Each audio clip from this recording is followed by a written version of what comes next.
Being a gay dad in 1986 was new territory, not just for me, but sort of like for the world.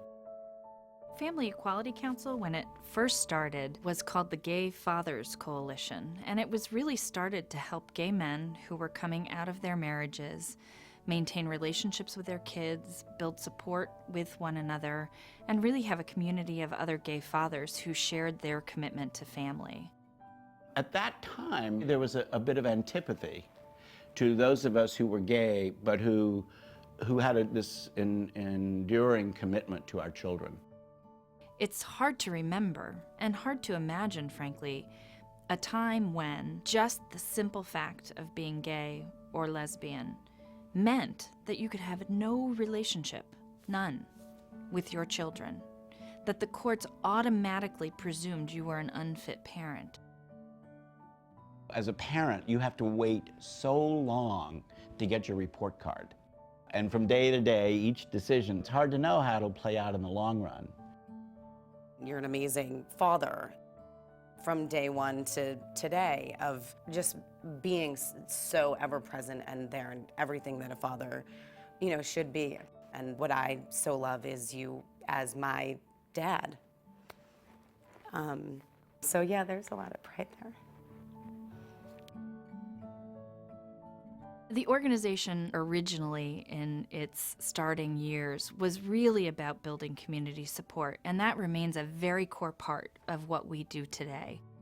But what has changed about the organization is that we've grown and matured over the 30 years of our history. Now we are the leading advocates on everything to do with family equality. We are seen as a powerful voice in the halls of Congress.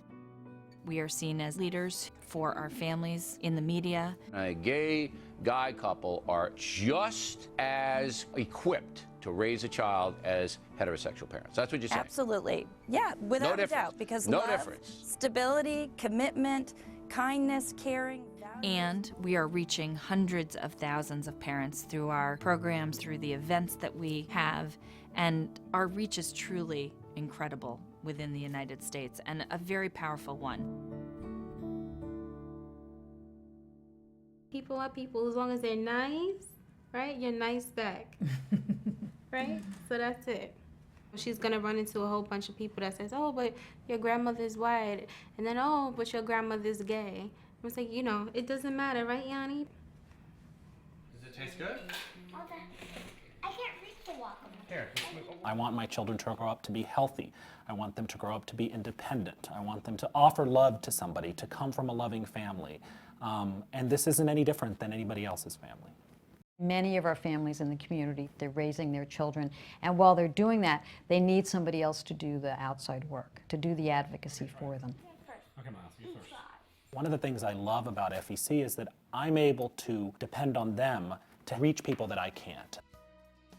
In Washington, in state legislatures, the Family Equality Council is fighting for us, and I don't know what we would do without that kind of voice speaking out for us in places either where we're not welcome or we just simply don't have time to be.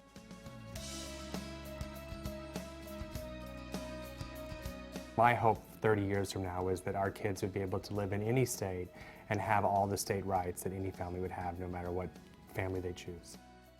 We still can't get married in 44 states.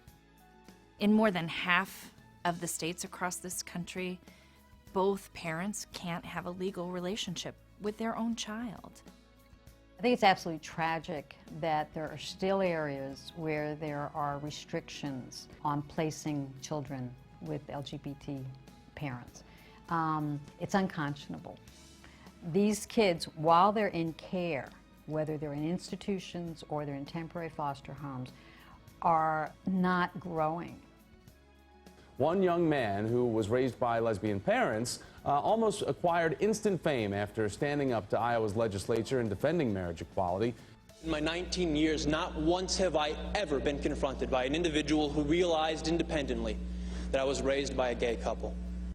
The federal government delegitimizing families like mine sends a message to gay, lesbian, bisexual, transgender kids across this country, and that says you are a second-class citizen and we do not care about you as much as we care about other people. The fact of the matter is that we all have a family. Families are not gay and families are not straight. Family is a group of people who love each other. Family Equality Council is so important for those that are fighting to be a family. We need to support this organization so they're able to then build the momentum of our community. A Family Equality Council gives people a voice and a platform. I'm just so indebted to the Family Equality Council for continuing this enormously important work. We're going to stand up for our families, we're going to fight for them, and we're going to make sure their voices are heard. We're talking about 2 million children who are impacted by the laws and regulations of this land, and they cannot be denied